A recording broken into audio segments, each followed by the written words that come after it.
होली पर माँ मुझसे मिलने आई तो मेरे चेहरे पर जख्म के निशान देखकर उसका कलेजा चिर गया था। मैं ननद के लिए खाना बना रही थी, किचन में रोते हुए माँ को बताने लगी। माँ, मेरा पति अपनी कमाई और माँ बहनों को खिला देता है।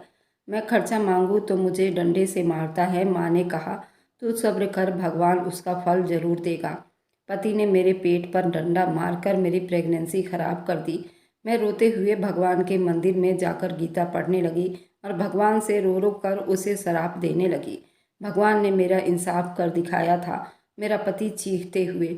ये था इस कहानी का शीर्षक। अब सुनिए पूरी कहानी। राधा, तुमने माँ के खाने में नमक तेज कर दिया है। तुम्हें कितनी बार बताया माँ परहेजी खाना खाती है और तू जाहिल गंवार औरत को कुछ समझ नहीं आता। मैं अपनी सास को खाना देने और सारा किचन समेटने के बाद खाना खाने बैठी ही थी कि मेरा पति रवीश आदम का मेरी सब्जी की प्लेट पाँव की ठोकर से उल्टा कर दिया। उसकी आंखें लाल हो रही थी और आवाज़ इतनी तेज थी कि सारा मोहल्ला सुन चुका था। मैंने घबराकर जल्दी से पतली सी सब्जी को खाया तो उसमें जरा भी मिर्ची नहीं थी, लेकिन मेरा पति मेरी बात सुनने के लिए तैयार नहीं था। मेरी सास ने कह दिया, मिर्च है। अब मुझे रवीश के गुस्से का सामना करना था। मैंने डरते डरते कहा, रवीश आप खुद चेक कर लो, मिर्च नहीं है इसमें। अपनी सास की वजह से खुद भी नमक मिर्च खाना कम कर चुकी थी। अगर कभी मिर्च या नमक ज़्यादा हो जाता तो मेरी सामत आ जाती, लेकिन आज मेरी सामत आ ही गई थी। अच्छा, तू मेरी माँ को झूठी कह रही है? बेशरम औरत, मेरी माँ को झूठी बनाती है। अभी ठहर, मैं बताता हूँ। रवीश मुझे खींचता हुआ मेरी सास के कमरे में ले गया, जहाँ उनकी माँ पहले ही चिल्ला रही थी। रवीश ने मुझे ज़मीन पर पटका और जो खाना मैंने सास को दिया था उठाकर मेरे आगे फेंक दिया और चिल्लाकर मेरे 2-3 लात बजा दिए। मुझे अपनी सास के आगे रखी प्लेट का खाना खाने को कहा। मैंने काँपते काँपते 1-2 निवाला डाला तो मेरे गले में ही अटक गया था और मैं ज़ोर ज़ोर से खांसने लगी थी, क्योंकि उनके प्लेट की सब्जी में सच में बहुत तेज़ मिर्ची थी।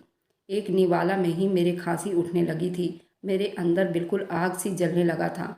मैंने खाने में इतनी तेज़ मिर्च नहीं डाली थी, बल्कि किचन में जो सब्जी रखी थी उसमें बिल्कुल भी मिर्च नहीं थी। लेकिन मेरी सास के प्लेट में भर भर कर मिर्ची थी और ये कैसे हुआ था मुझे नहीं पता।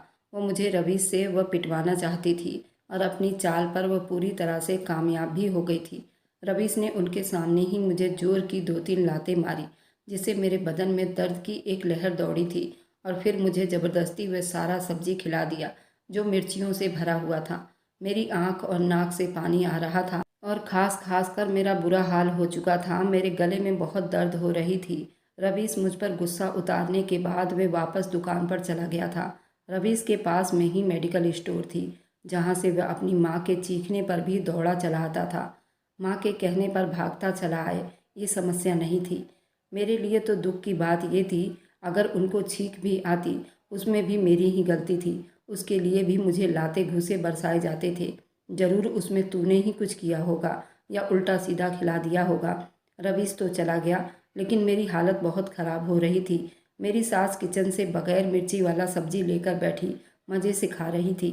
मेरी हालत से मज़े ले रही थी। तुम्हें मैंने कहा था ना, इज्जत से दे दो, लेकिन तुम्हारे मुंह में बहुत जुबान आ गई थी। आज देख लिया ना, फिर नतीजा अब गिन गिन कर लूँगी तुझसे बदला। रात को इससे भी बुरा हाल करवाऊँगी तेरा। ये अभी सुबह की ही तो बात थी जब मेरी सास को उनकी बेटी सुजाता का फ़ोन आया हुआ था, जो पसंद की शादी करके दूसरे शहर में चली गई थी। काफ़ी देर मेरी सास और नंद आपस में बात करती रही। फिर मेरी सास मेरे सर पर आकर खड़ी हुई। अपना सोने का कंगन मुझे लाकर दे। बलबीर को मोटरसाइकिल चाहिए, जिसे वह अपनी दुकान की सप्लाई का काम कर सके। उसे पैसों की ज़रूरत है, तो तुम्हारे सोने के कंगन बेचकर थोड़े पैसे आएंगे। मेरी सास ने अपने दामाद का नाम लिया, जिसे हमेशा कुछ न कुछ चाहिए होता था। मुझे याद था मेरी शादी में मेरे दहेज में आया हुआ सारा दहेज उसे पसंद आ गया तो अपने साथ ले गया था और किसी ने एक बार भी उसे मना नहीं किया था। टीवी, पलंग, हर चीज़ उसको पसंद आ गई। मेरी नंद सुजाता मेरी वॉशिंग मशीन भी ले गई। माँ ने मेरी सुविधा के लिए मुझे दहेज में ये सब कुछ दिया था, लेकिन मेरी किस्मत में ही नहीं थी। मैं हाथों से ही कपड़े रगड़ रगड़ कर धोती रहती थी और मैडम मेरी मशीन उड़ा ले गई थी। अब उन दोनों पति पत्नी की नज़र मेरे सोने के कंगन पर थी, जो मुझे माँ ने दिया था। मेरी माँ ने बहुत मेहनत से मेरे लिए पैसे जोड़कर वह कंगन बनवाए थे। मैं नहीं दूंगी। अपने दामाद से कहो कि खुद कमाए। सुजाता और उसके पति के मांगने से तंग आ चुकी थी और अपना कंगन तो किसी हाल में भी नहीं दे सकती थी। इसलिए ये सब घर में कलेश डाल रही थी। और मेरी सास ने मुझे खा जाने वाली नज़रों से देखते हुए कहा, तुम्हारी जुबान तो बंद करवा कर रहूँगी। आज उन्होंने सिर्फ कहा नहीं था बल्कि करके भी दिखाया था। मैंने जब खाना उनके सामने रखा तो उन्होंने बहुत सारी मिर्चें डालकर रवीश को फ़ोन कर दिया और मेरी जुबान सच में चुप करवा दी थी। फिर मैं आंसू भरी आंखें बेबसी से उन्हें देखती रह गई थी। उनकी बात ना मानने पर मुझे और ज़्यादा तकलीफ़ उठानी पड़ सकती थी। ना चाहते हुए भी मुझे अपना कंगन देना पड़ गया था। वह कंगन देते हुए मैं फूट फूट कर रो पड़ी थी, क्योंकि मुझे अपनी माँ की वह सारी तकलीफ़ें याद आई जो उन्होंने हमारे लिए उठाई थी। और ये कंगन उन्होंने 2 साल कमेटी भरकर बनवाया था मेरे लिए, और मेरी नंद उसे आज मुफ्त में उड़ा ले गई थी। मेरी माँ ने कितनी मेहनत करके ये सब चीज़ें मेरे लिए जोड़े थे, सिर्फ मैं ही जानती थी। इसलिए मेरा दिल खून के आंसू रो रहा था। मैंने कितनी बुरी किस्मत अपनी माँ जैसी ली थी। जितनी बुरी किस्मत मेरी माँ की थी, ठीक वैसे ही मेरी किस्मत भी निकली थी। मैं अपनी माँ की बड़ी बेटी थी, इसलिए उनके हर दुख को अच्छी तरह से जानती थी। मैं अपनी माँ को बाप और माँ बनते दोनों देखा था। आखिरी बार अपने बाप को मैंने 13 साल की उम्र में देखा था, जब मेरी माँ अपनी चौथी प्रेगनेंसी में एक मरे हुए बेटे को जन्म दिया था। मेरे बाप गांव में रहने वाले उन मर्दों की तरह ही थे जिन्हें अपनी नस्ल की फिक्र सुबह शाम सताती रहती है। उन्हें हर हाल में अपनी औलाद चाहिए थी। एक बेटा चाहिए था जो उनकी नस्ल को आगे बढ़ाता। बाकी ऐसी कोई सोने चांदी के पहाड़ तो मेरे पापा के पास थे नहीं जिसके कारण उनके नस्ल की ज़रूरत हो। अक्सर मर्दों के दिमाग में ये बात उनकी माँ ही डालती है, बेटे ही अपने नस्ल को आगे बढ़ा सकते हैं, और जबकि वह खुद भी औरत होती हैं, लेकिन एक औरत को वह अपने आगे बहुत कम समझती हैं। मेरे पापा तो उन मर्दों में से ही थे। मेरी दादी उनसे भी 4 कदम आगे थी। पापा सारी सिखाई पढ़ाई उन्हीं की बोलते थे, और वे सुबह शाम बेटा बेटा की माला जपते रहते थे। मैं पैदा हुई तो पापा और दादी दोनों ने मुझसे नफरत से मुंह मोड़ लिया था और माँ को गुस्से में बातें सुनाई थी। बेटी क्यों पैदा की? माँ ने कुछ कहना चाहा तो ऐसी हालतों में भी वो माँ पर हाथ उठाने से पीछे ना हटे थे, बल्कि मार कुटाई का सिलसिला अब शुरू हो गया था। इस गांव में ये सिलसिला शादी के रात ही शुरू हो जाता था। जो मर्द अपनी पत्नी पर हाथ नहीं उठाता था वह अपनी पत्नी का जोरू का गुलाम कहलाता था। उस आदमी का जीना दुश्वार हो जाता था, और ये सिखाने वाली एक औरत ही थी। माँ ने भी बहुत मार खाए। मुझे जन्म दिया, मेरी पैदाइश की खुशी पापा और दादी को नहीं थी। पापा ने साफ कह दिया था, बेटा होगा तो खर्चा उठाएंगे, वरना किसी चीज़ की जिम्मेदारी वो नहीं लेंगे। मैं जब भूख से तड़पती तो मेरी माँ रो पड़ती थी। मेरे लिए उन्होंने गांव के जमींदारों के घर बर्तन धोने शुरू कर दिए थे। पापा ने मेरा खाना पीना, कपड़े लाना, हर चीज़ उन्होंने बंद कर दिया था। सिर्फ माँ पर ही एक खर्चा दर दिया था। मैं 5 साल की थी जब माँ फिर से प्रेग्नेंट हुई और दादी पापा ने फिर से बेटे की रट लगा ली। जैसे लड़का पैदा करना बहुत ज़रूरी है। मेरी माँ भी दिन रात बस यही प्रार्थना करती रहती कि एक बेटा हो जाए, लेकिन उनकी कोई प्रार्थना कभी स्वीकार नहीं हुई और फिर से बेटी हो गई। पापा तो गुस्से में लाल पीला हो उठे थे। दादी की मौजूदगी और माँ की हालत की परवाह किए बगैर उन्होंने बेदर्दी से माँ को मारना शुरू कर दिया था, जिससे माँ की तबीयत बहुत बिगड़ गई थी और उन्होंने जल्दी अस्पताल ले जाया गया था। माँ ठीक होकर घर आई, फिर से वही ताने शुरू हो गए थे। माँ की तबीयत ठीक नहीं रहती थी, लेकिन उन्होंने फिर भी गांव के जमींदारों के घर में काम करना शुरू कर दिया और अपनी बेटी का खर्चा खुद उठा लिया, क्योंकि अस्पताल में काफ़ी खर्च हो गया था। गांव की दाई ने जो माँ की देखरेख की थी उसको भी माँ को ही पैसा देना था। मैं और मेरी छोटी बहन माँ के साथ ही गांव के जमींदारों के घर काम करने जाती थी। माँ काम करती थी और मुझसे छोटी मेरी छोटी बहन कंबल में लिपटी मेरे पास पड़ी रहती। मैं उस छोटी सी बच्ची का ध्यान रखती थी। मेरी माँ जमींदारों के घर में सुबह से शाम तक काम करती। शाम होता तो फिर घर का भी काम करती। सुबह घर से काम करके जाती और दादी पड़े पड़े बस माँ को ताना मारती। मैं छोटी बहन के साथ कोने में चुपचाप बैठी रहती थी। मैं अपनी उम्र के बच्चों की तरह खेल कूद नहीं करती, बल्कि मैं तो डरी सहमी बैठी रहती थी। मेरे पापा के व्यवहार और दादी के गाली गलौज ने मुझे दिमागी तौर पर भीगी बिल्ली बना दिया था। मैं जो जो बड़ी हो रही थी, मेरे अंदर डर और भी पैदा हो रहे थे। मैं हर वक्त माँ के साथ साथ रहती थी और उनके ना रहते हुए मुझे ये सब सहना पड़ता था। दादी से मुझे बहुत डर लगता था। पापा जब हर बात पर माँ को मारते थे तो मैं छुप छुप कर घुट घुट कर रोती थी। माँ ने खाना देर से बना दिया, मारते थे। माँ से नमक या मिर्ची ज़्यादा हो गया तो मार पड़ती थी। कपड़े धोने जाती तो दादी के कपड़े में जरा से भी दाग रह जाती तो माँ को मार पड़ती थी। यहाँ तक कि माँ को जब जमींदारों के यहाँ से तनख्वाह मिलती तो उसमें से भी पापा मांग लेते थे। अगर माँ ने मना कर दिया तो फिर लात घूंसों की बरसात कर देते थे। दारू शराब तो नहीं पीते थे, पर हुक्का बीड़ी जरूर पीते, और वह सब माँ के पैसों से ही पीते थे। माँ को मार कर पैसे छीन लिया करते थे, और मेरा और मेरी छोटी बहन का खर्चा भी नहीं उठा रहे थे। दादी पापा को हमेशा चढ़ाती थी, उनके पैसे लेकर अपनी बेटी को भेज देती थी। मम्मी तीसरी बार प्रेग्नेंट हो गई थी, तो पापा और दादी को लगता था कि शायद इस बार बेटा होगा। माँ ने कई बाबाओं के पास जाकर और अस्पताल में भी जाकर दवाई लेकर आती थी ताकि इस बार बेटा हो जाए। भगवान से प्रार्थना करती थी, पूजा पाठ कभी नहीं छोड़ती थी ताकि उनको इस बार बेटा हो जाए। लेकिन इतना सब करने के बाद भी तीसरी बेटी पैदा हो गई थी। दादी ने माँ का जीना हराम कर दिया था। दादी ने घर में रोना डाल दिया था। हाय हाय, ये औरत चाहती ही नहीं मेरे बेटे की नस्ल आगे बढ़े, मेरी नस्ल ही ख़त्म करना चाहती है, इसलिए मनहूस मारी बेटियों की लाइन लगाती जा रही है, इसका सत्यानाश हो। दादी यूँ कहती थी जैसे सब कुछ माँ के हाथ में ही है, लड़का पैदा करना या लड़की पैदा करना। अगर बेटा पैदा नहीं हो रहा था तो इसमें भगवान की कोई ना कोई मर्जी ज़रूर थी। मेरी माँ के अंदर तो कोई गलती नहीं थी, मगर दादी को लगता था वह जानबूझकर बेटी पैदा करती है। मनहूस औरत एक बेटा पैदा कर देगी तो क्या मर जाएगी? इसके साथ ब्याह कर आई औरतों ने सब ने बेटा पैदा कर दिया। मेरी बेटी ने 2 बेटे पैदा कर दिए और इस मनहूस मारी ने एक बेटा भी पैदा नहीं किया। बेटियों की लाइन लगाकर रख दी। मेरे पापा तो जूते चप्पलों का काम करते थे, फटे पुराने जूते चप्पल सिया करते थे और नए जूते भी बनाते थे, और वे बहुत धार्मिक इंसान थे, हर वक्त पूजा पाठ करते रहते थे। एक दिन उन्होंने कहा कि मैं तीर्थ यात्रा पर जाऊंगा, गांव वालों से मैं एक अच्छा भक्त कहलाऊंगा। यानी कि वो भगवान के लिए पूजा पाठ नहीं कर रहे थे, लोगों को दिखाने के लिए करते थे। वे अपने द्वारा कमाए गए पैसे भी और माँ से छीन कर पैसे जमा कर रहे थे, और जिस भगवान के लिए वे तीर्थ यात्रा पर जा रहे थे उसकी दी हुई लक्ष्मी को मनहूस कहते। उनकी जुबान नहीं थकती थी। जिस औरत को लक्ष्मी कहा जाता है वह उससे पाँव की जूती भी नहीं समझते थे और खुद को एक अच्छा इंसान बताते थे। हम लगातार 3 बहनें पैदा हो गई थी। पापा माँ को आखिरी वार्निंग देकर अगली बार बेटी पैदा हुई तो मैं तुझे डिवोर्स देकर घर से निकाल दूंगा। मेरी माँ तो डिवोर्स का नाम सुनकर ही ऐसे घबरा गई थी जैसे वो बहुत इज्जत से रखती हूँ। एक पड़ोसन ने किसी बाबा का नाम बताया तो माँ वहाँ भागकर चली गई। कोई भी दवाई के बारे में बताता तो तुरंत वहाँ पहुँच जाती। अपनी तरफ से वह भी बहुत कोशिश कर रही थी कि इस बार बेटा हो जाए और मेरा घर संसार बच जाए। पापा ने चौथे प्रेगनेंसी के लिए बहुत जतन किए थे और माँ को कोई काम नहीं करने देते थे। उनको भी वारिस चाहिए था, इसलिए हम तीनों बेटियों को नज़रअंदाज कर दिया, सिर्फ इसलिए कि किसी तरह बेटा पैदा हो जाए और उनका घर टूटने से बच जाए। मगर कहते हैं ना, कोई भी काम भगवान की मर्जी के हिसाब से ही होती है। भगवान बेटियां इसलिए दे रहा था ताकि पापा से मेरी माँ का पीछा छूट जाए।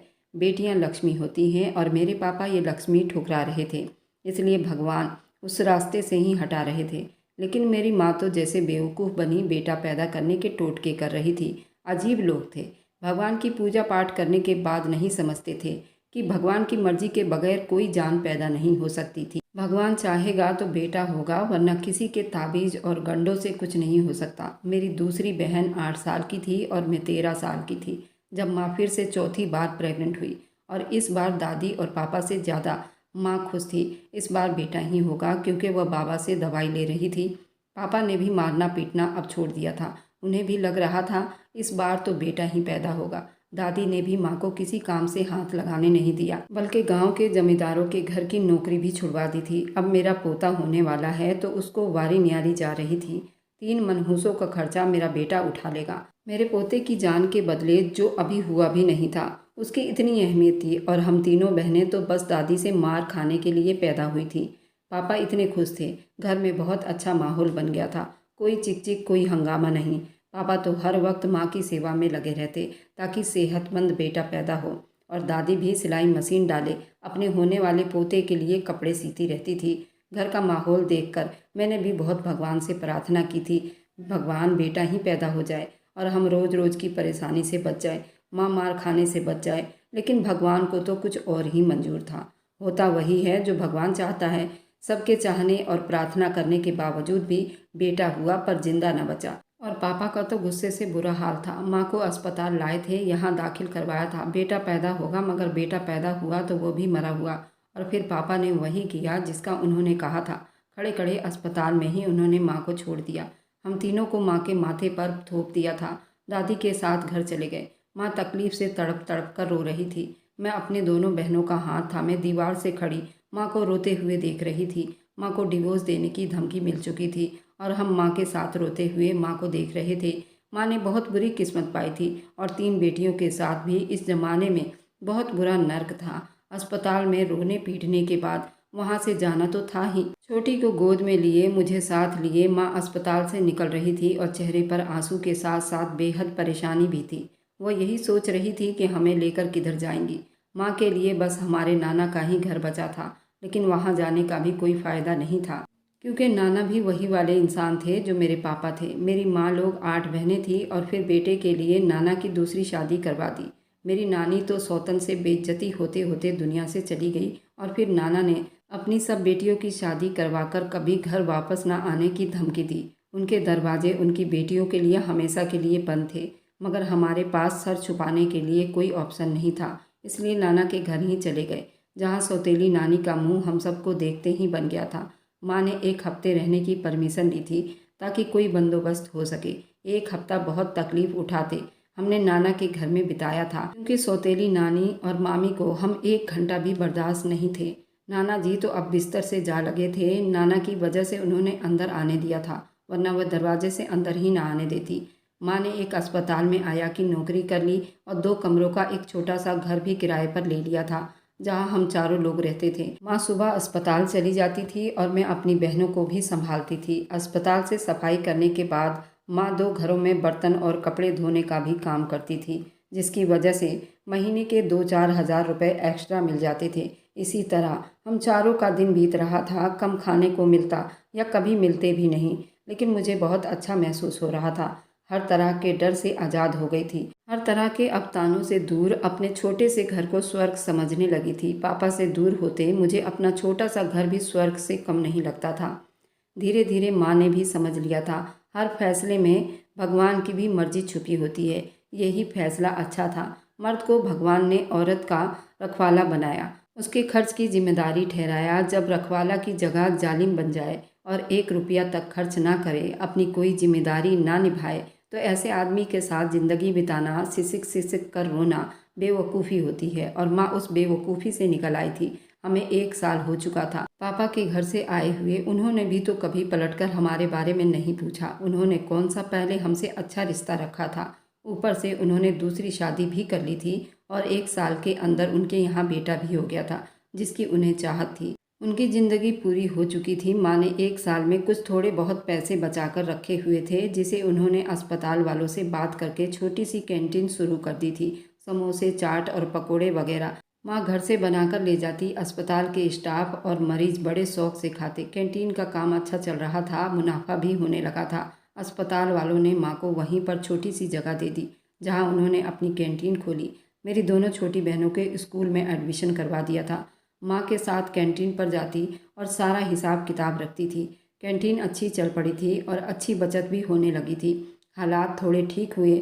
माँ ने अस्पताल के पास ही एक छोटा सा मगर खूबसूरत सा घर किराए पर ले लिया, क्योंकि पुराना घर हमें स्कूल से काफ़ी दूर पड़ता था। जहाँ अब हमारा घर था वह भीड़ भाड़ वाला इलाका था, इसलिए माँ ने एक छोटी सी दुकान घर के खर्च के लिए भी खोल लिया था। आसपास सब्जी, कपड़े, जूते की कई दुकानें थी, इसलिए हमारी छोटी सी कैंटीन भी चल पड़ी थी। दुकानदारों से लेकर ग्राहक तक हमारे पराठे खाते और तारीफ़ें करते थे। माँ तो ये सब देखकर ही बहुत खुश होने लगी थी। अपनी मेहनत से खुद को इतना अच्छा संवार लिया था। हमारी छोटी सी दुकान ढाबे में बदल चुकी थी। माँ ने 1-2 लड़के को भी काम पर रख लिए थे। मैं और मेरी छोटी बहनें भी काम के लिए हाथ बटाती थी। माँ ने मुनाफे के पैसों से बचत करके मेरा दहेज तैयार करना शुरू कर दिया था। इस्त्री से लेकर वॉशिंग मशीन, बर्तनों से लेकर फ्रिज तक दहेज में दिया था। माँ ने बहुत मेहनत से ये सब बनाया था। अपनी ज़रूरतें और कई इच्छाएं, कई कमेटियाँ डालकर मेरा दहेज इकट्ठा करना शुरू किया, ताकि मैं अगले घर जाऊं तो कोई मुझे दहेज के ताने ना दे सके, जैसे मेरी माँ को अपनी सास और पति से मिलते रहते थे। वह खुशी के पल जो माँ नहीं जी सकी थी, वह चाहती थी कि उनकी बेटियाँ जिएं। उन्होंने बहुत चाव से मेरे लिए सोने का कंगन बनवाया था। मैं 20 साल की थी। मेरा रिश्ता रवीश के साथ हुआ था। रवीश के तस्वीर को देखकर तो मेरी बहनों ने मुझे इतना छेड़ा था कि मैं शर्म से लाल हो गई थी।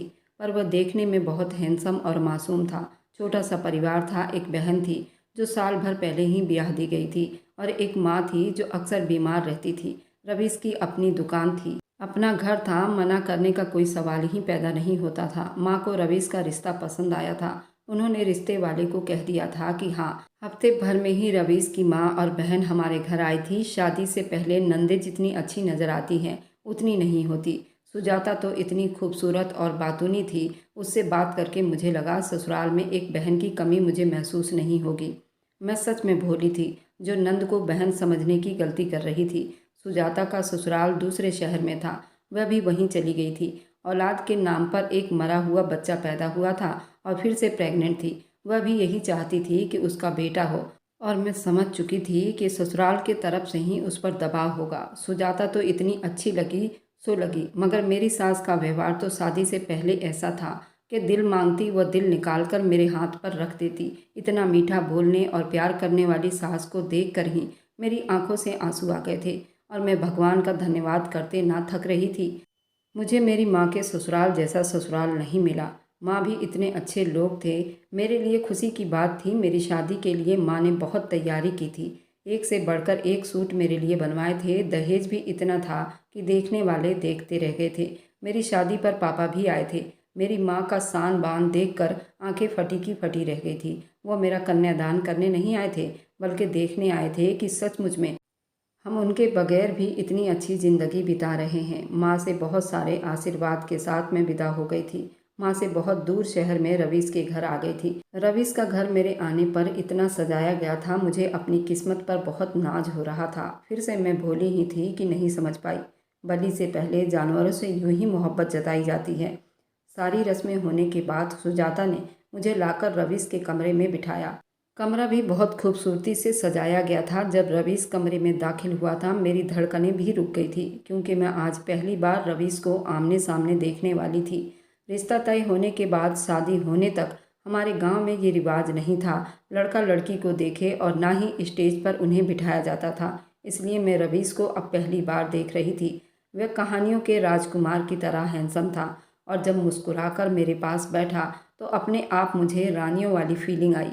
मुंह दिखाई में रवीश ने मुझे चांदी की अंगूठी दी थी, जो मुझे किसी खजाने से कम नहीं लग रही थी। मेरी ज़िंदगी बहुत अच्छी थी। वह हर रातों में से एक स्पेशल रात था।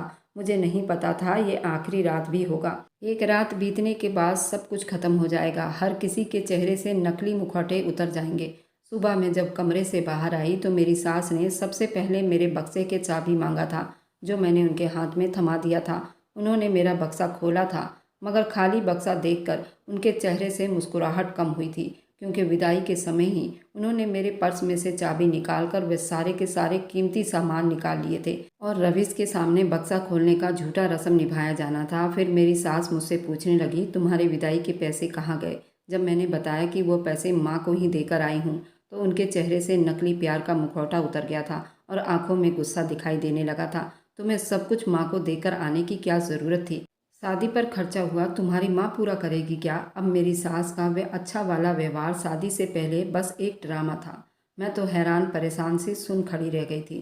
मैंने कुछ कहने के लिए मुंह ही खोला था कि रवीश ने एक जोरदार थप्पड़ मेरे मुंह पर मारा और कहा, माँ जो कह रही है वह सब ठीक है। तुम्हें विदाई के पैसे अपनी माँ को देकर नहीं आना चाहिए था। मेरे तो पैरों तले से जमीन निकल गई थी। रवीश का हाथ उठा मेरे गाल पर निशान छोड़ गया। मेरे तो जैसे जान पर आ गई थी और आंखों से आंसू निकलने लगे थे। मैंने रवीश की तरफ देखा, जो कल वाला रवीश नहीं था। रात गई बात गई, बल्कि रवीश तो वह आदमी था जो दिन को माँ के कहने पर पत्नी की हड्डी पसली तोड़ देता और रात को कदमों में बैठ जाता। रवीश ने मुझे बहुत बेइज्जत किया। मेरे विदाई के पैसों के लिए थप्पड़ खाकर मैंने भी अपनी बात कहने की कोशिश की तो मुझे खींचकर कमरे में ले गया और धर धर कर लात मारा था। मेरी तो सारी हड्डियां जैसे टूटकर चकनाचूर हो गई थी। बदन दर्द से फटने लगा था। मेरी चीखें सुनकर मेरी सास मुस्कुराई थी और सुजाता भी खुश हो रही थी। सही कहते हैं, हर जमाने में हर इलाके में औरत ही औरत की दुश्मन होती है। शादी के दूसरे ही दिन मुझे मेरी औकात याद दिला दी गई थी। मुझे लगा था मेरी किस्मत जाग उठी थी, लेकिन मैं तो माँ से भी बुरी किस्मत लेकर आई थी। दुनिया में रवीश तो मेरी ज़िंदगी में मेरी बुरी किस्मत ही बनकर आया था। अपने दर्द के साथ मैं अपनी सास के कहने पर अपने दहेज के कपड़े निकालकर उन्हें दिखा रही थी। जो डर मुझे दादी और पापा के घर में महसूस हुआ था, वही डर मुझे रवीश के घर में फिर से आ गया था। मेरी सुकून भरी जिंदगी बर्बाद हो चुकी थी। मेरे दहेज में आए हुए सारे कीमती सामान सास और नंद ने पहले ही निकाल लिए थे। माँ ने बहुत शौक से मुझे दिए थे, लेकिन सुजाता ने मुझसे छीन लिए और मैं डर से कुछ कह भी ना सकी थी। मैं पहले ही जख्मों से टूट रही थी। अगर सुजाता को मना करती, फिर से रवीश मुझे मारता। रवीश, सुजाता और सासू माँ तीनों ही बहुत बुरे थे। जो दिखावा कर रहे थे सब झूठ था। सबके असली चेहरे सामने आए थे और जिस सुजाता के लिए मुझे लगा मेरी बहन की तरह होगी, वह सांप निकली। और मेरी सास, जिसे मैं माँ का दर्जा देना चाहती थी, वही मेरी जिंदगी का ग्रहण साबित हुई थी। कपड़े तो उन लोगों ने चुरा ही लिए थे। अब बड़े बड़े सामान सुजाता के पति ने मुंह खोलकर मांग लिया था। रवीश, उसकी माँ यूं दरिया दिल बने मेरा सारा सामान सुजाता और उसके पति को बांट रहे थे, जैसे मुफ्त का माल मिला हो। टीवी के बाद सुजाता को वॉशिंग मशीन भी पसंद आ गई और वह लेकर अपने घर चली गई। मैं सब्र से आंसू बहाती कुछ कह भी नहीं सकी थी। अगले दिन मेरी सास ने मुझे काम पर लगा दिया था और रवीश ने मुझे सख्ती से समझा दिया था, दुनिया इधर की उधर हो जाए, लेकिन मेरी माँ की हर बात मानोगी तभी तुम इस घर में रह सकती हो, नहीं तो मैं तुम्हारी चमड़ी उधेड़ कर रख दूंगा और उनकी सेवा में कोई कमी नहीं होनी चाहिए, नहीं तो मैं तुम्हें जान से मार डालूंगा। तुम सोच भी नहीं सकती। मैं अब बहुत डर कर सहम गई थी। तुम मेरी माँ की सेवा करना। मुझे लंबा चौड़ा लेक्चर देकर जा चुका था। मैं सोचने लगी, मेरा ख्याल कौन रखेगा? अगर मेरी सास को कुछ भी बुरा लगता तो रवीश मेरी दुर्गति बना देता। मेरी सास मुझे दर्द में, तकलीफ में और मार खाता हुआ देखकर जाने क्यों खुश होती थी। उसकी खुद की बेटी का फ़ोन आता तो उसे कहती रहती, सास को मुंह मत लगाओ, ज़्यादा घर के काम मत करो, अगर एक कहे तो तुम 10 सुनाओ। आखिर तुम इतना दहेज लेकर गई हो और तुम्हारी खुद की पसंद की शादी है। लड़के को अपनी मुट्ठी में रखो। और मेरे लिए उनके उसूल बिल्कुल अलग थे। अपनी बेटी लाडली थी, किसी की लाडली बेटी को मुफ्त का माल समझ लिया था। अब मैं रवीश की मार खा खा कर तंग आ चुकी थी। मैंने ऐसी जिंदगी तो कभी नहीं सोची थी जिसमें पति मारने वाला इंसान और गालियां देने वाला इंसान हो। मैं तो अपने बाप से ही इतनी नफरत करती थी, अब मुझे अपने बाप जैसा मेरा पति मिल गया था और मेरी दादी जैसी मेरी सास मिल गई थी। मैंने थक हार कर एक दिन माँ को फ़ोन लगाया और उनके आगे रो पड़ी थी। माँ, रवीश मुझे रोज़ बहुत मारता है, मुझे बहुत दर्द होता है, मेरी सास बहुत गालियाँ निकालती है, मुझे अब यहाँ नहीं रहना। मैंने माँ को रोते हुए बताया था। आगे से माँ बिल्कुल चुप हो गई थी। उनकी चुप्पी ने मेरी हिम्मत तोड़ दी थी और जब वो बोली तो मैं समझ गई कि समझौता अब सारी ज़िंदगी का है। मैं रवीश की मार खा खा कर मर जाती तो ही ठीक था, लेकिन वापसी का कोई रास्ता मेरे लिए भी नहीं था। अब जैसा भी है मेरी बच्ची, तुम्हें बर्दाश्त करना होगा। देखो, तुम्हारी 2 बहनें और भी तो हैं, मुझे अभी उनको भी तो ब्याहना है। अगर तुम घर वापस आ गई तो उनसे भी कोई शादी नहीं करेगा और सब कहेंगे जैसे माँ ने घर नहीं बसाया उसकी बेटियां भी यही कर रही हैं। इसलिए मेरी बच्ची, अपना घर बसाने की कोशिश कर लो, लोगों को बातें बनाने का मौका न देना। तुम्हारी बहनों की ज़िंदगी तुम्हारे इन फैसलों से खराब हो जाएगी, ये हमेशा याद रखना। हर हाल में बस अपने घर में रहना। माँ खुद तो एक बहुत मुश्किल ज़िंदगी बिताकर आ रही थी, मुझे भी वही सलाह दे रही थी। मुझे बहुत अफसोस हुआ था, मेरे दर्द को क्यों नहीं समझा गया था। उस दर्द से वो भी तो गुजर चुकी थी, लेकिन वह सिर्फ मेरी माँ नहीं थी, उन्हें बाकी बेटियों के बारे में भी सोचना था। और मैंने भी समझौता कर लिया था, क्योंकि मुझे पता चल चुका था मेरी वापसी का कोई रास्ता नहीं। मैं अपनी सास की नौकरानी बन गई थी, सब काम मुझसे करवाती और फिर बेइज्जती भी कर देती। मैं उनके गुलाम बन बैठी थी। वह कहती बैठे हो तो बैठ जाती और कहती खड़ी हो जाओ तो खड़ी हो जाती। उस सब के बावजूद दूसरे तीसरे दिन किसी न किसी बात पर रवि से मार खिलाना जरूरी था। दूसरी तरफ मेरी नंद सुजाता का प्रेगनेंसी एक बार फिर खराब हो गया था। मेरी सास का रोना धोना खत्म नहीं हो रहा था। वह झोलियां भर भर कर बस सुजाता की सास को बुरा भला कहती थी। मैंने अपनी फूल सी बच्ची दे दी, एक तो बीमार, ऊपर से उसको सारे घर के काम करवाती रहती है। नास पीटी, पता नहीं कब मरेगी, पता नहीं उसे भगवान से डर लगता है या नहीं। मैं उनकी बात पर बस उन्हें देखती रह जाती और मुझे सास शब्द के नाम से ही नफरत होने लगी थी। मेरी सास अपनी बेटी को तो मासूम कली बताती थी, वह किसी दूसरे की बेटी के साथ खुद क्या कर रही थी उन्हें समझ नहीं आ रही थी। एक और बात पता चली थी जो उन्होंने मेरी माँ से झूठ बोला था। उन्होंने कहा था कि लड़के की अपनी दुकान है, लेकिन वह किसी और की दुकान पर काम करता था। जो महीने की तनख्वाह उसे मिला करती थी, जितनी तनख्वाह रवीश को मिलती थी, उतना ही मेरी माँ अपने ढाबे पर रखे हुए लड़कों को देती थी। उनका घर अपना था, तनख्वाह 15,000 रुपये मिलती थी, लेकिन हमारी छोटी फैमिली थी, उससे कोई प्रॉब्लम तो नहीं थी। मेरी माँ ने मुझे बहुत कुछ दहेज में दिया था, बस इन लोगों का दहेज का ही लालच था जो कि झूठ बोल रहे थे। अब इनको दहेज तो मिल गया था, लेकिन मेरी कदर नहीं थी। अब मेरी सास और पति चाहते थे मैं हर महीने कुछ न कुछ अपनी माँ से लेकर आऊँ, ताकि उनकी बेटी और दामाद आए तो वह सामान उनको दे दी जाए और वे अच्छी बन जाए और मेरी नंद के ससुराल में उनकी और इज्जत बढ़ जाए। ऊपर बैठा भगवान भी सब कुछ देखता है। इतना दहेज लेने के बाद भी मेरा नंदोई मेरी नंद की कोई कदर नहीं कर रहा था, जबकि उसने अपनी पसंद की शादी की थी। रिश्ता कराने वाली ने मेरी ज़िंदगी ख़राब तो कर दी थी। उसने बहुत कुछ झूठ बोला था और रवीश की माँ ने उसे पैसे भी दिए थे, तब कहीं जाकर ये शादी तय हुई थी। अब शादी के 7 महीने बीत चुके थे और मैं अभी तक माँ नहीं बन पाई थी। रवीश की माँ अब ताने देने लगी थी कि उनको अब बच्चा चाहिए, और बुरी बात तो ये थी उनको लड़का ही चाहिए था, वह भी खूबसूरत। लड़कियों से उन्हें सख्त नफरत थी। खुद की बेटी से वो बहुत प्यार करती थी, लेकिन पोती के नाम पर उनको पोता चाहिए था। रवीश का भी यही कहना था, उसे भी लड़के की चाहत थी। मेरी सास उल्टे सीधे दवाई खाने की सलाह दिया करती थी, बस अब बच्चा होना चाहिए। सुजाता एक बार फिर से प्रेग्नेंट हो गई। मेरी सास कुछ दिनों के लिए उनके पास चली गई थी और मैंने भी बड़ी सुकून का सांस लिया था। उनके जाने से घर में मुझे सुकून महसूस हुआ था, मगर ये तो बस मेरा ख्याल ही था। सास से बढ़कर तो मेरा पति दुश्मन था। वह भी मुझे बात बात पर ताना देता और हर बात में कहता, जा अपनी माँ के घर से ये सामान लेकर आ। अब मुझे रवीश से नफरत सी होने लगी थी। मेरा बस चलता तो मैं उसकी शक्ल भी ना देखती, लेकिन मजबूरी थी कि उसके साथ रहना भी था। उसकी शक्ल भी देखनी थी और बर्दाश्त भी करना था। उन्हीं दिनों मेरी तबीयत बहुत ख़राब हुई तो मरता क्या न करता, मुझे पास के ही अस्पताल में लेकर गया। जब पता चला कि मैं माँ बनने वाली हूँ तो वह बहुत खुश हो गया था। वह खुशी से नाच उठा था। मैं उसे देखकर हैरान हो गई थी, लेकिन कुछ देर में ही समझ चुकी थी उसे सिर्फ बेटा ही चाहिए। पर मेरी सास की खुशी पर पानी फिर गया था। रवीश ने मुझे साफ कह दिया था, बेटी हुई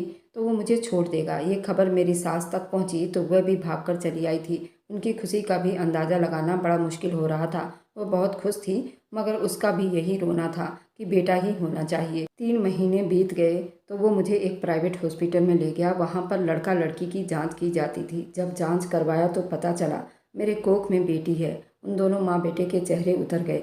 मेरे साथ अब रवीश का व्यवहार बिल्कुल बदल गया था। जिसकी सुबह मुझे मारने से शुरू होती थी और रात यूं ही बीत जाती थी। उन दोनों को ये लगता था इसे मारने पीटने से इसका बच्चा नुकसान हो जाएगा, लेकिन जिसको भगवान बचाए उसको भला कौन मार सकता है। इसी तरह मैं तंग आकर उस घर को छोड़ने का फैसला कर लिया था। लेकिन सुबह होते ही हमारे घर में जैसे कोहराम सा मच गया था। मेरी नंद सुबह होते ही हमारे घर पहुंच गई और उसने रोना धोना मचा दिया। उसने एक बेटी को जन्म दिया था और उसकी सास को बेटा चाहिए था। पति को भी उसे सिर्फ दहेज चाहिए था। कई महीनों से उनको कोई सामान नहीं मिल रहा था। इस बार अपनी पत्नी को ही मार कर घर से निकाल दिया था और वे रोती हुई सीधा हमारे घर आ गई थी। और उसकी छोटी सी 1 महीने की बेटी जो बहुत रो रही थी। अब मेरी सास मुझ पर और ताने कसने लगी थी, तेरी मनहूसियत मेरी बेटी को खा गई। उसने भी एक बेटी को जन्म दिया और ये सब मेरी वजह से हुआ है। मेरा पति भी मुझे मारने पीटने लगा और मुझे घर से निकाल दिया। जा अपनी माँ से पैसे लेकर आ ताकि मैं अपनी बहन को दे सकूं। मैं किसी भी कीमत पर अपने घर नहीं जाने वाली थी। मेरा प्रेगनेंसी का 8वां महीना चल रहा था और मेरी सास और मेरे पति ने मुझे धक्के देकर घर से बाहर निकाल दिया था और कहा था कि अगर इस दरवाजे पर वापस लौटना है तो पैसों के साथ आना, वरना ये दरवाज़ा तुम्हारे लिए हमेशा के लिए बंद हो जाएगा। मैं भी अब बहुत तंग आ चुकी थी और वहाँ नहीं रहना चाहती थी। मैं सीधा अनाथ आश्रम की तरफ चल पड़ी थी। मैंने भी फैसला कर लिया था, मैं भी अपनी माँ की तरह अपने पैरों पर खड़ी हो जाऊंगी। लेकिन रास्ते में ही मुझे मेरी माँ के जान पहचान की औरत मिल गई। वह मुझे अपने साथ अपने घर ले गई और मेरी माँ को खबर दिया। मेरी माँ भागती हुई मेरे पास आई, मुझे सीने से लगा लिया, कहा बेटा मुझे माफ़ कर दो। मैं भी खुद गर्ज हो गई थी। मैं अपनी बेटी को समझ नहीं पाई। तुम्हें उन जानवरों के साथ छोड़ दिया। चलो घर, अब तुम्हें कोई परेशानी नहीं रहेगा और तुम लोग खुद कमाओ और खुद अपनी ज़िंदगी जियो। मत करो शादी। अब शादी के नाम से नफरत हो गई है। मेरी और मेरी बेटी की ज़िंदगी इस शादी की वजह से बर्बाद हुई है। मुझे नहीं करनी अपनी दोनों बेटियों की शादी। चलो हम चारों मिलकर इस दुनिया को दिखा देंगे, अकेले औरतें भी जी सकती हैं। नहीं चाहिए हमें मर्द नाम की मोहर, जिसकी वजह से हमारी ज़िंदगी बर्बाद हो रही है। 1 महीने बाद मैंने एक प्यारी सी बच्ची को जन्म दिया। वह बहुत प्यारी थी। माँ मुझे अपने साथ लाई थी और ये देखकर मुझे बहुत खुशी हुई थी कि माँ का ढाबा छोटे से रेस्टोरेंट की सूरत में बदल गया था। उसे मेरी छोटी बहन चला रही थी। माँ ने दुनिया को एक तरफ रखा और अपनी बेटी को जीने का हक दिया था। उस चीज़ की पूरी आज़ादी दी थी। जब जैसे चाहे हम ज़िंदगी बिता सकते हैं, जब चाहे शादी करें, जो भी करें हमारी मर्जी थी। अब हमें किसी की बातों से कोई फ़र्क नहीं पड़ता था। अब हम अच्छी ज़िंदगी जी रहे थे। मेरी बच्ची भी धीरे धीरे बड़ी हो रही थी। मेरी बच्ची अब 8 महीने की हो चुकी थी। एक दिन रवीश हमारे दरवाजे पर आया और माँ के पैरों में बैठकर रोने लगा और कहने लगा, मेरी माँ अब इस दुनिया में नहीं है और मेरे बहनोई ने भी दूसरी शादी कर ली है। मेरी बहन को डिवोर्स दे दिया है। मैं अपने पत्नी और बेटी को लेने आया हूँ। मैं उनके बिना नहीं रह सकता। मैं उस आदमी के साथ बिल्कुल नहीं जाना चाहती थी। मेरी नंद मेरी सास से कम नहीं थी। अगर मेरी सास मर गई थी तो वह भी मेरी सास बनकर मेरे सर पर बैठ जाती। मैं रवीश के साथ कभी नहीं जाना चाहती थी, लेकिन वो मेरी माँ के कदमों में बैठकर रोने लगा कि मैं यहीं अपनी बेटी और अपनी पत्नी के साथ रहूँगा। मैं यही राधा के साथ रहूँगा और उनको देखूँगा और उनका ख्याल रखूँगा। दोनों माँ बेटी के इतने कहने पर भी रवीश मेरे घर से नहीं गया।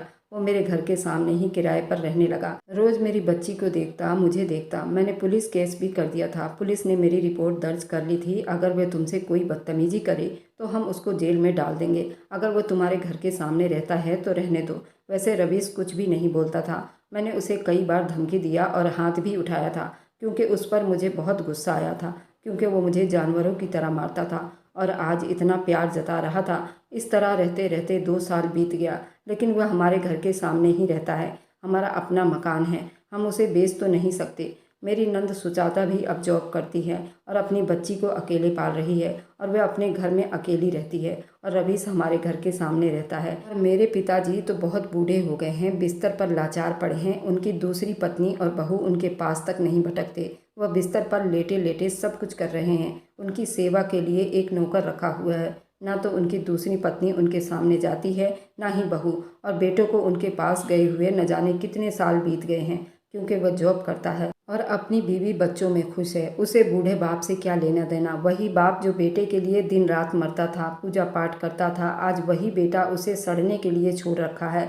और मेरी माँ तीनों बेटियों की रानी है, जो उसे हाथ पर रखती हैं। वह बूढ़ी हो गई हैं, लेकिन अपनी माँ के एक आवाज़ में हम तीनों उनके सामने खड़े रहते हैं और उनको रानियों की तरह रखा हुआ है।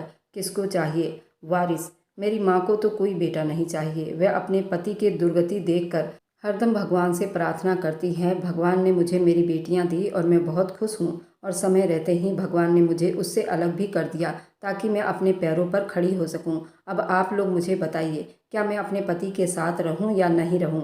मेरी माँ का कहना है, ये तुम्हारा फैसला है। अगर तुम उस पति के साथ वापस जाना चाहती हो तो जा सकती हो, लेकिन मैं बहुत दुविधा में हूँ। मैं उस आदमी के साथ जाऊँ या नहीं? मैं आप लोगों से पूछना चाहती हूँ कि मुझे उस आदमी के साथ रहना चाहिए या नहीं। मेरी बेटी भी 3 साल की हो चुकी है और बहुत प्यारी है। और मेरी वीडियो जहाँ कहीं से भी आप लोग देखते हैं, कमेंट में अपने शहर और राज्य का नाम ज़रूर बताइए। मुझे आप लोगों के कमेंट पढ़ने में बहुत आनंद आता है और उन सभी का मैं बहुत बहुत धन्यवाद करना चाहती हूँ, जो लोग मेरी वीडियो को देखते हैं, लाइक करते हैं और शेयर करते हैं। अगर आपको आज की कहानी पसंद आई है तो वीडियो को ज़रूर लाइक कीजिएगा और अपने दोस्तों के साथ शेयर भी कीजिएगा। और हाँ, अगर आपने अभी तक हमारे चैनल को सब्सक्राइब नहीं किया है तो ज़रूर सब्सक्राइब कर लीजिए। मिलते हैं हम अपनी कल की एक और नई दिलचस्प कहानी के साथ। मुझ पर सदा अपना प्यार और स्नेह बनाए रखें। सभी को मेरा प्यार भरा नमस्कार दोस्तों। खुश रहें, स्वस्थ रहें, मस्त रहें।